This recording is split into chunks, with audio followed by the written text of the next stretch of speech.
Hey everyone, my name is Peter. I am a developer advocate on the Firebase team, and later I'll be joined by Charlotte, who is an engineer on the Firebase iOS SDK team, or Firebase for Apple platforms SDK team.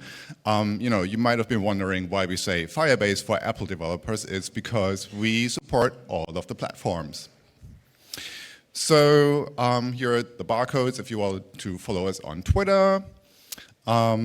And today we're going to talk about a lot of things. So first of all, I'm going to talk about a little bit of architecture, mostly for SwiftUI applications. And I'll show you some way to keep your UI always in sync, and then how to connect that to Firebase. Charlotte is going to talk about Firebase and some of the SwiftUI lifecycle stuff that might or might not be a problem and how to solve that. And then we'll talk about Firestore, which is our NoSQL database in the cloud. We'll talk about WidgetKit and some other amazing things. And then about authentication and about some Swift language features like async await, and also about combine. So before we dive in, quick show of hands, who here uses Firebase in some form? All right, so almost all of you. That's amazing. So, and I think you'll still learn something new today because, we're continuously working on new stuff. So my personal recommendation, I'll let you in on a secret, if you want to know what we're working on, find our repositories on GitHub. It's easy to find. Just go GitHub and then search for Firebase and just look at what we're working on because everything is being developed in the open. All right, so let's talk about architecture. So one thing that we do at Google every year around this time is the 1 book a week challenge. So we try, you can take part or you don't. I'm taking part, and the goal is to read 1 book per week for 10 weeks. So it's pretty challenging, but it's doable. And last year, I thought it would be nice to build an application to support me in doing this. And this is the application that I built pretty quickly. It's built using SwiftUI, and it's a cross-platform app, meaning, well, cross-platform in the sense of Apple's understanding of cross-platform. So it works across all of their platforms, right?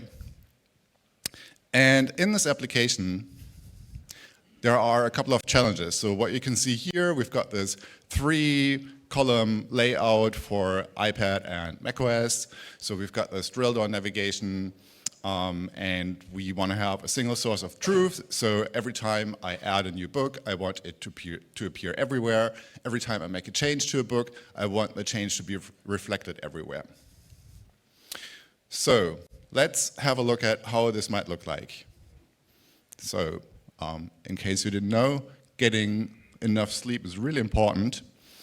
And we can see how I'm making a change in the edit dialog. And now as I pull down, you will see that this change is reflected in the UI.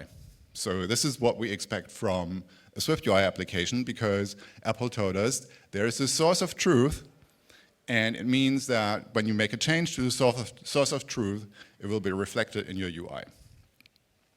So how does that look from an architectural standpoint? So here we've got our source of truth, which is a view model, and I've got a collection of books in there, and actually it's an array. So I've got my books in there. Then I've got a bookshelf view. This is the view you saw on the left side with all the bookshelves on it. And then I've got a book row view, which shows a single book. And I've got a book details view, which shows the details. And then when I press on the edit button, I have the edit view. And so all of these are connected. And we're using bindings and observable objects to make sure that these are all connected, and any change that I make anywhere is being reflected throughout the entire chain. All right, so first challenge, we need a binding, right?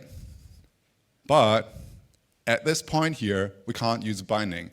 The compiler tells us so. The compiler says, you can't use a binding here, and that used to be a problem in SwiftUI 2.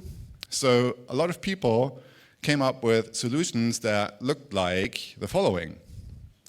And not only does this look ugly, but it's got all sorts of problems.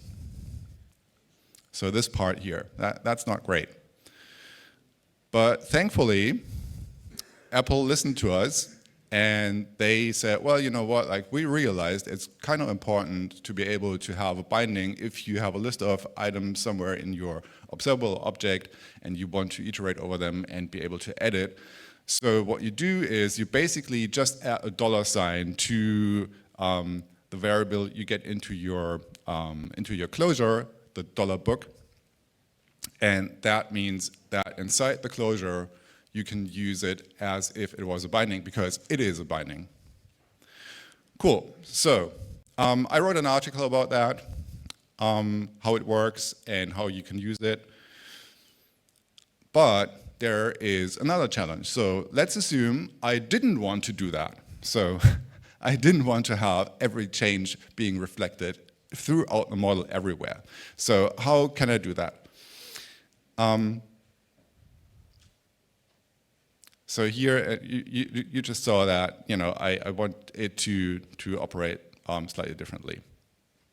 Okay, so let's wait for the video to finish.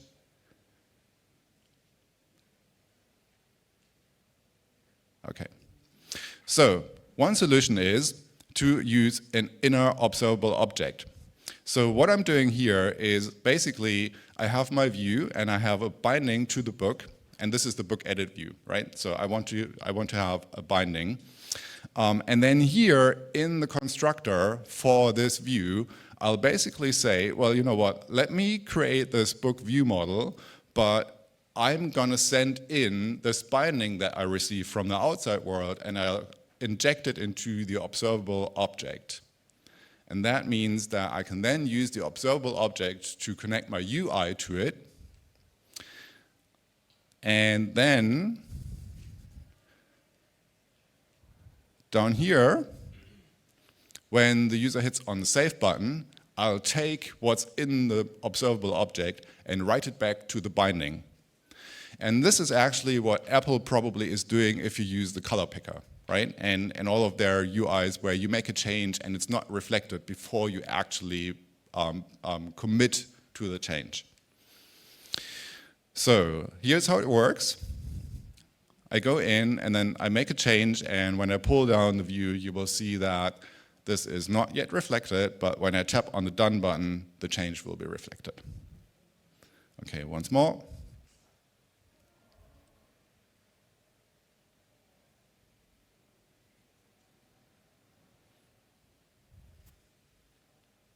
Okay, and here's how the observable object looks like on the inside. So you can see that we've got a published book up there.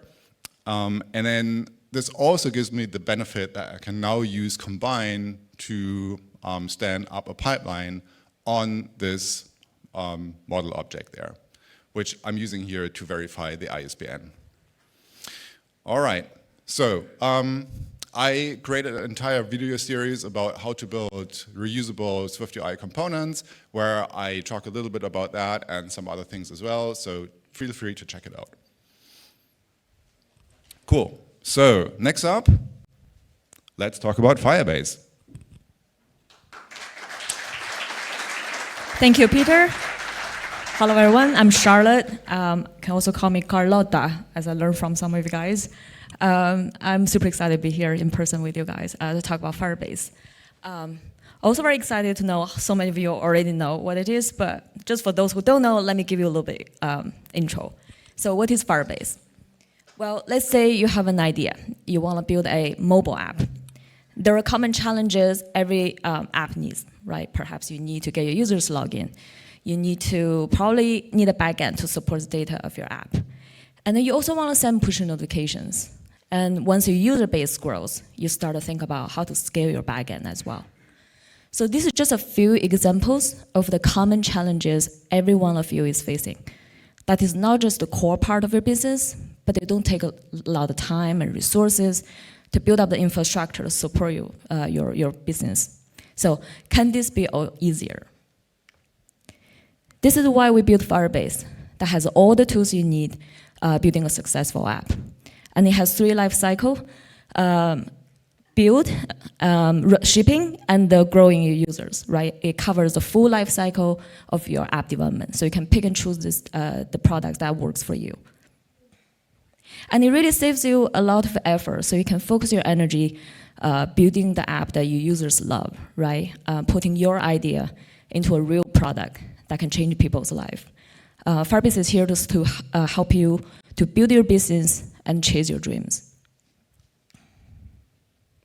We have a console that is a central place to monitor your Firebase SDKs, services. So perhaps you can set up your project, send push notifications, monitor the crash logs from Crashlytics, or check out your analytics dashboard. So everything is under your control. Here, let me quickly show you how you can connect your app, your mobile app with Firebase services. So first is to provide the bundle ID of your app. And then the console will return you a plist file that has most of the configuration information, like the project ID, API key, etc.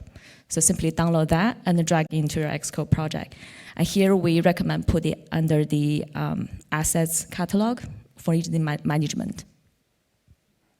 And make sure to include all the targets that you're going to run Firebase on. So for example, if you're running an iOS app and you set up the plist file, and then you also set up a WidgetKit, then make sure to include the plist file to that target as well. There are exceptions. If you're building an independent watch app that doesn't really rely on iOS app to exist, then you should treat it as a separate app. So go to the console, provide the watch app's bundle ID, and put that with plist file to your watch target exclusively. And now to download the SDKs. Well, because a Swift Package Manager is officially supported, so it's very easy.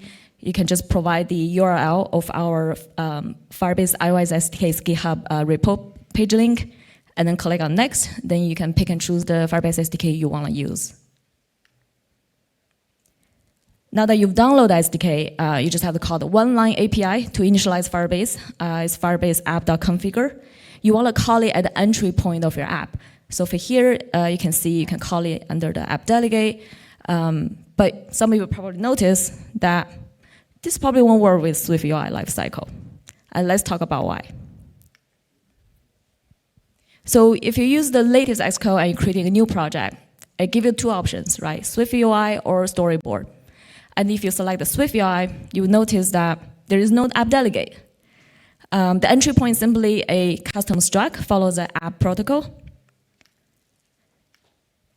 Well, what you can do is simply override the init function by initialize Firebase. This applies to most of the Firebase SDKs, such as Firestore, Cloud Storage.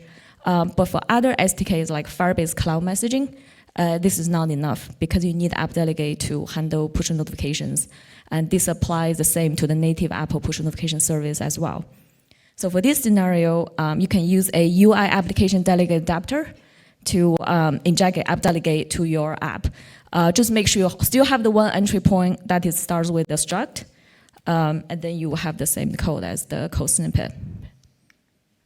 And here how you use the UI application delegate adapter to connect your struct with your app delegate. There's a lot of nuance about the new SwiftUI lifecycle. To learn more about it, there's a blog post written by Peter at peterfriese.dev. There's a lot of great contents there, so definitely check that out. Well, now that you got your Firebase set up, I'm going to pass it to Peter to talk about Firestore.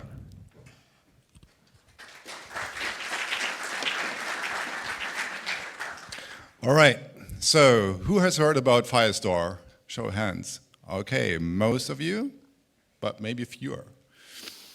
All right, so Firestore, and let me try to get this straight, is our horizontally scaling, document-based, NoSQL database in the cloud. So what does it mean? Well, first of all, why would you want to have a database in the cloud? Well, first of all, because you want to sync data from one device to another device, right? So for example, you might have an application where you share data with other people. For example, you've got a to-do list application and you want to share to-dos with other people. Or you want to share elements from one application to an application running on a different device. And this is what we can do with Firestore. So it has a couple of unique features, and the first one is effortless syncing. So that means whenever there is a change in one of the documents in your database, this will be automatically, instantaneously be reflected in your application on the connected devices, and vice versa. So you make a change in your app, it gets reflected in the database, and all other devices who are listening to the same document or to the same collection of documents, this will be automatically reflected. So the first time you see it, it's a pretty magical experience. We also have an offline first experience, so that means no matter if you're online or offline, you can still connect to the database, you can store data into the database, and if you are offline, obviously that information will be stored locally, but once you get online again, this will be automatically synced with the central database, and any changes that happened to the central database in the meantime will be reflected back to your client as well.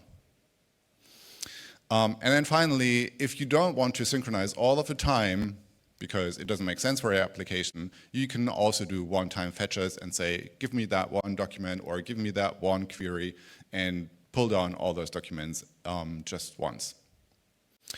So I've mentioned the term document a couple of times now, so let's look at how a document might look like. And it's basically very similar to a JSON structure, right? So here we've got a document with a couple of fields, with a couple of values in there, and you can see that some of them are strings, some of them are numbers. Oh, let me go back.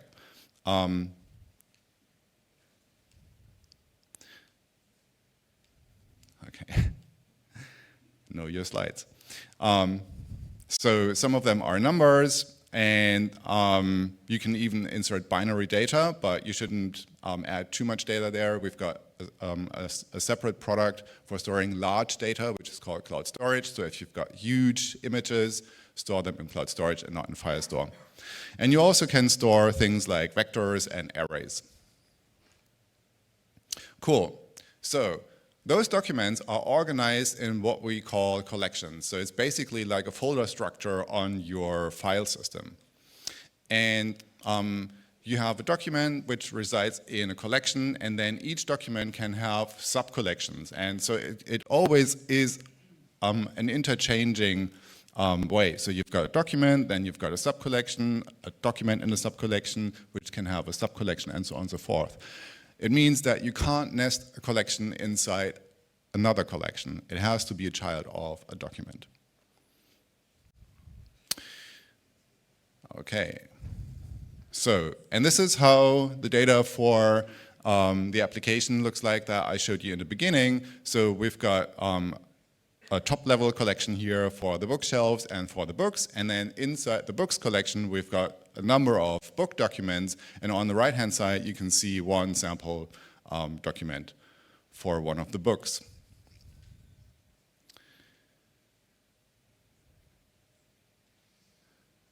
All right, let's have a look at this document. And on the left-hand side, you'll see a Swift struct which maps to this document. So there are a couple of things here to call out. One is that we map between the Swift data types and the types in the document. The other thing is that there is this ID field, and that maps to the document ID up there. So the document ID is a unique identifier for this document. It's globally unique, actually, and it identifies your document. And oftentimes, you want to have this ID because you want to be able to write back to that very same document, and this is why we want to know the document ID. So how do you fetch a document from Firestore? So here we've got a function for fetching a book, and I'm giving it a document ID. And then I use firestore.firestore.collection to say, well, it is inside this collection named books, and then I use the document ID to fetch this specific book from this collection. And then down here, you'll see that once I've got this reference to the book, I want to download the book, so I use the getDocument function to pull the document, and I'll get it back in a closure. And that's very important. Most of the Firebase APIs are asynchronous, and that's a very important thing to keep in mind. We see a lot of questions on Stack Overflow where people run into all sorts of challenges because they didn't keep in mind that all those APIs are asynchronous. So they make a call and then they want to operate on the result of the call right below the call, and they forget that the result will arrive in the closure. We'll see later that there are other ways to deal with this. And now we map all the document fields, right? So, and this is not great because it is very verbose and error prone. What happens if you change the type, for example, or you add a new field? And it can end up with like a huge chunk of code there. So, can we do better? Spoiler alert. Yes, we can. So here's how. What? Bam. So you basically, and let me highlight the line, you basically say data as, and you provide the type, the kind of data structure you want to import this into. And behind the scenes, we use Codable to do that. So to be able to use that, you need to import the Firebase Firestore Swift module. So, and you might be wondering, why do I need to import another module? The reason why is most of the SDK is written in Objective-C, but Codable is only available on Swift, so it needs to be in a Swift module, and hence you need to import this other module. Okay, so let's look at the architecture. That's the architecture we saw before. Now we're adding in Firestore, and I basically just do this in my source of truth, right? So I stand up what we call a snapshot listener to listen to all the changes in the document collection, and this is how it looks like. So I've got this bookstore, which basically is an observable object. I have a collection of books. I subscribe to the collection and I use a snapshot listener, and that snapshot listener is the thing that does this live synchronization. So every time there is a change, the closure will be called, I get a query snapshot and potentially an error because things might happen. And then I can retrieve the documents from the snapshot listener, from the snapshot, and then use Codable to map them. So same principle applies. We'll use Codable to map into the book. And then we assign it to the collection of books, which is this published property, and automatically the UI will update. So here we've got a short demo of how that looks like. On the right-hand side, you'll see the Firebase console, and as I make a change, it will be reflected in the UI. There you go. So let's change it back. And it's reflected, well, it's hard to see because it's covered, but it's live. Okay, so now I'm going to use a different part of the application to look for a book. So I'm using the Open Library API to fetch books. So let's add OAuth2. And it's added to the database, and it was there instantaneously.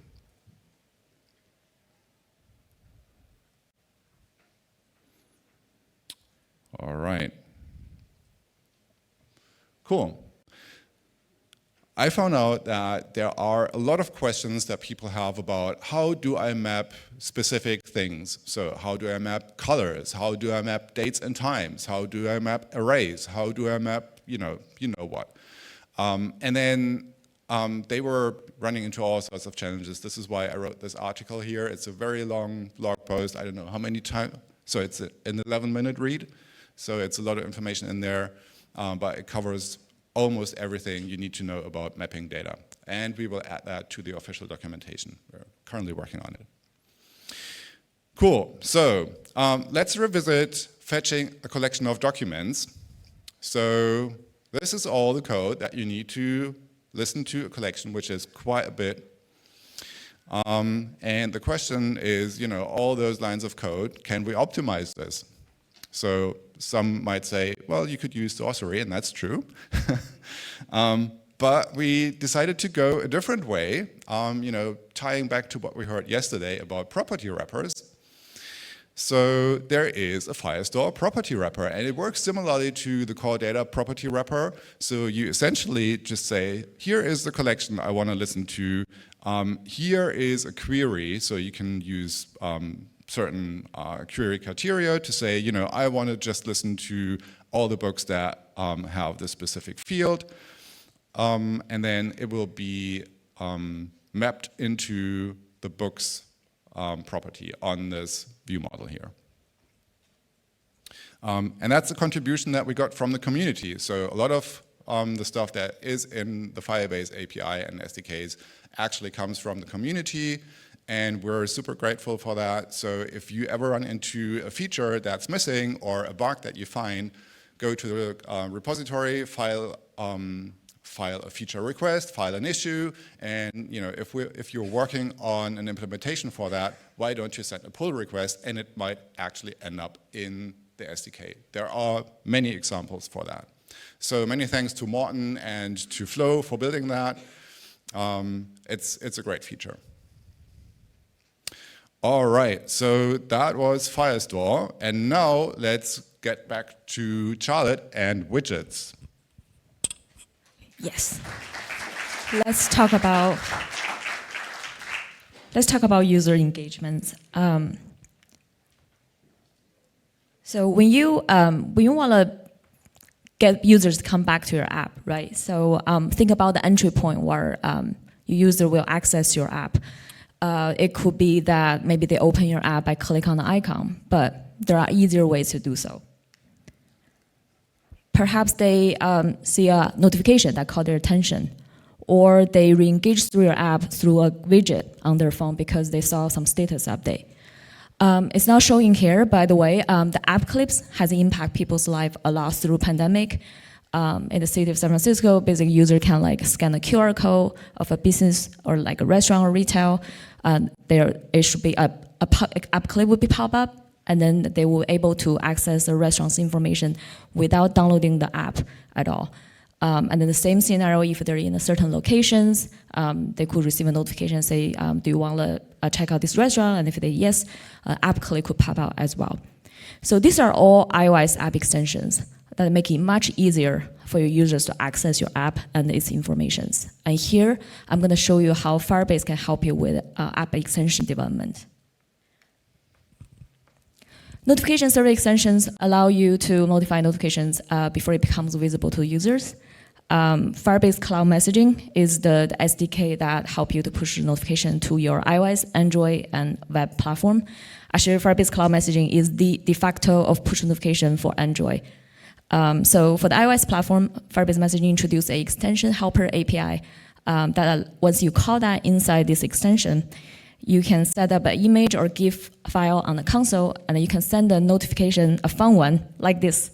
And it really makes your notifications stand out. And this API is available in watchOS as well. So you can send push notification directly to your independent watch app from the console. And as we've done some research before, push notification is the #1 entry point for watch apps. Here, to learn more about how to set this up, there's a blog post that you can check out at the newly designed Firebase blog page. Okay, let's talk about widget. Here, I want to introduce fun examples about how nice it is for widget to make your apps more accessible to your users. So say you like travel, and you come to Turin and take some photos, and you want to share with your friends. But you don't want to use social media. So what you can do is you can share your photo to this app called the Mini Travel Blog app. And then your close friends are able to see the post on the widget of their phone. And here I'm going to show you how you can quickly set this up with Firebase without your own backend. So first you need an iOS app, and then you will add a share extension target and a WidgetKit target. So the first thing is once users share their photo using this app, your share extension will be able to upload the images using the cloud storage. That's our cloud solution to help you upload your files or images. And then you will upload the description of the post to Firestore, which is our cloud solution for database. So let's take a look at how you can do it in the code. So here we are at the shared extension code, which is the share view controller.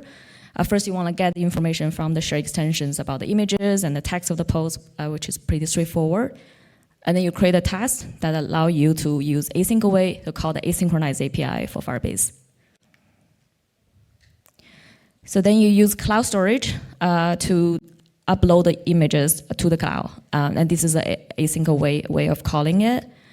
And then once you upload it, cloud storage will return you a URL. And this is a downloadable URL that has a revocable token, so it's secure. And now you pack the image of the URL and the description of the post into a post object, and then you write it to the Cloud Firestore. And with async away, it's only 4 lines of code, which is pretty neat. After you upload the data, you can now tell the widget center to refresh the widget. Here, for debug reasons, we reload all the timelines, but in production, you might want to customize your timelines based on your usage. Now that we've uploaded the data, and now let's see how they can reflect on your iOS app and your widget. So first, you want to download the images from the cloud storage, and then you want to get the post data. And it's the same setup between your iOS app and your widget. So in the interest of time, we'll only look at the code in the widget. So here we are at the get timeline method. That is that method creates a entry of the timeline to and return to the system to tell the system to refresh your widget. So you pack the data here. First, initialize a Firebase if you have not, and then you create a task. Again, is to call the async away APIs. And here we'll create a custom class, and we use inside we'll use Firebase to download the data, which is it will return immediately because of async away. An image and the text of the post. Once you get the data, you pack into timeline and return to the system. And next time when the system refreshes the widget, it will load the data that you downloaded. So now let's take a look at the custom class we created, how we can download data using Firebase. First, you want to import the SDKs. Make sure you have the Swift version as well if you want to use async away and Codable. Here you use cloud storage to download the images. And then you download the post descriptions from the Firestore. And then you pack it directly to a post object using Codable with 1 line of code. And there you are. You got your setup, and then without even having your own backend.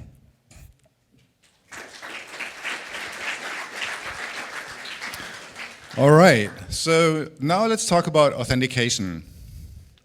So authentication is an important topic because in many applications you want to know who the user is because you need a way to tell their data apart from other people's data, right? So it would be pretty terrible if you mixed up people's data. I mean, my children probably would be happy if their to-do items would somehow magically end up in my to-do list, but you know, that's not a normal use case.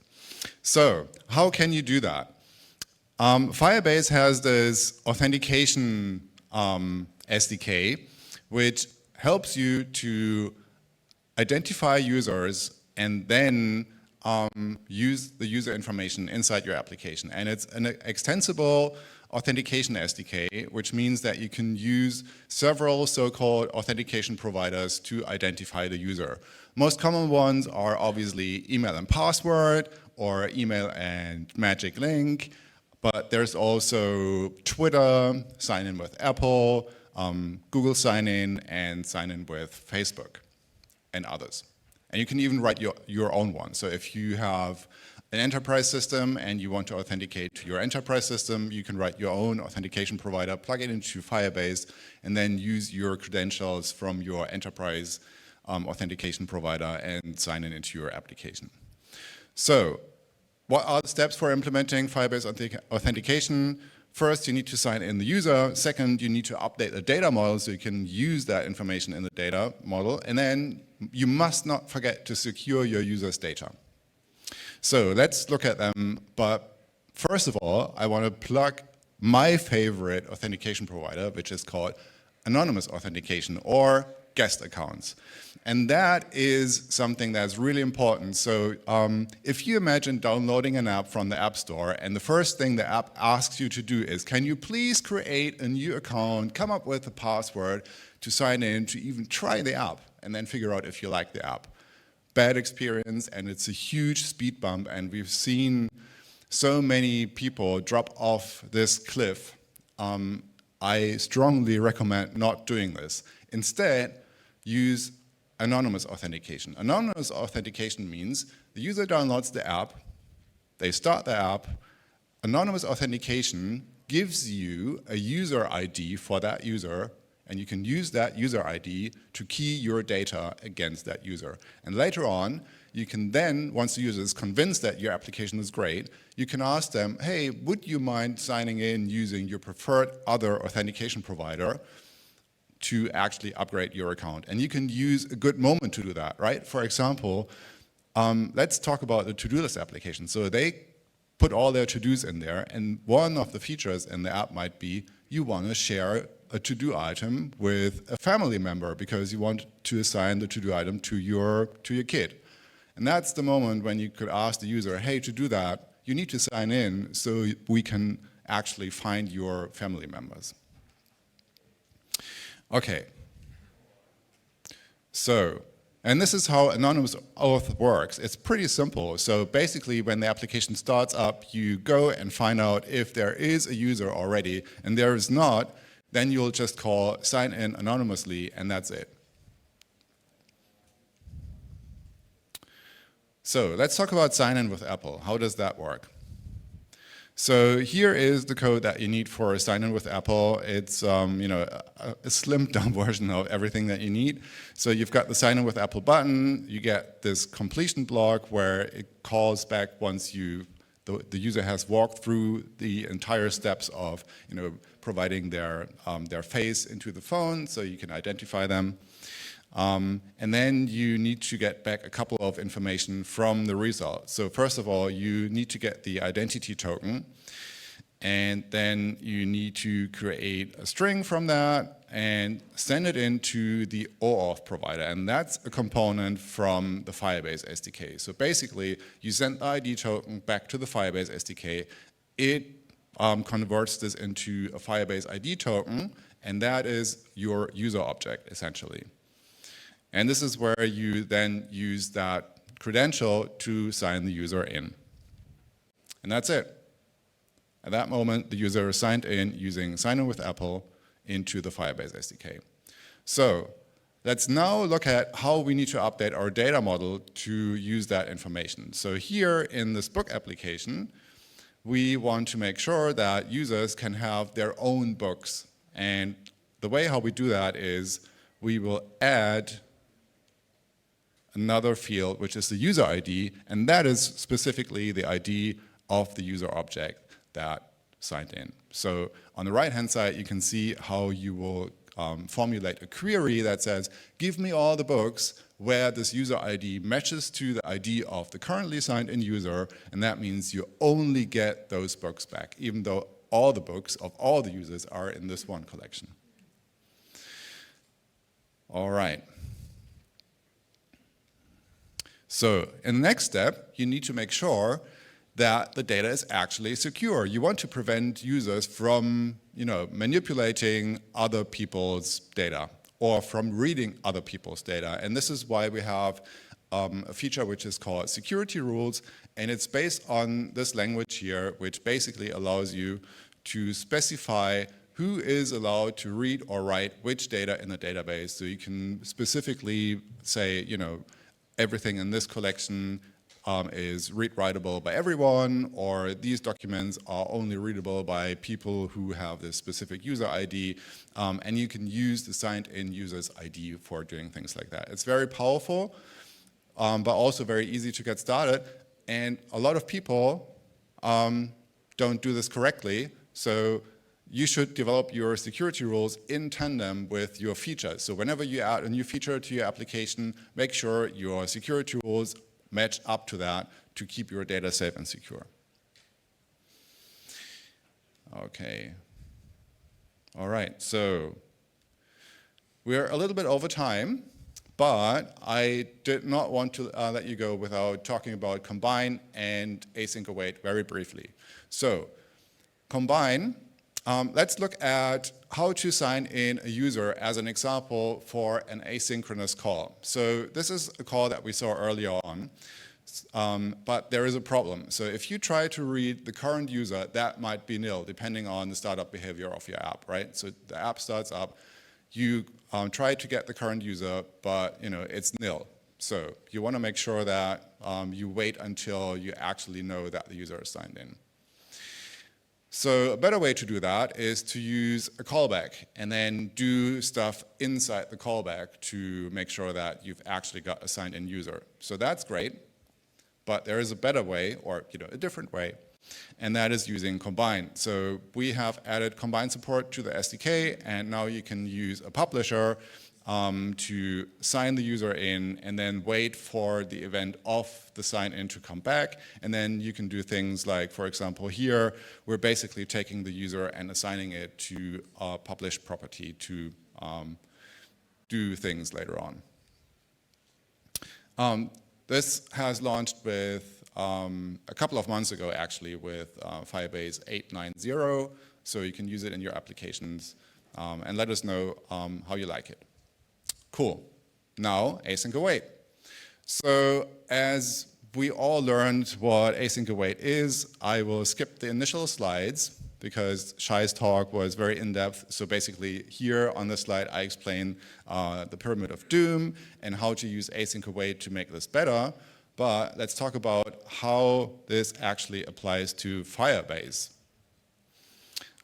So this is, again, still just using a random API for fetching books.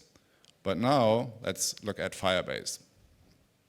So here, again, we've got the sign-in method. So that's the same sign-in method from 2 slides ago. But now, instead of using the callback or using combine, we're using async await. So you'll see I can just say await auth.auth.signin, and I can basically write my code in a very linear fashion. That's pretty sweet. And the good thing is, this essentially worked out of the box. So if you remember, in one of the final slides in Shai's presentation, he talked about Objective-C interoperability. And specifically, it's Swift Evolution 0297.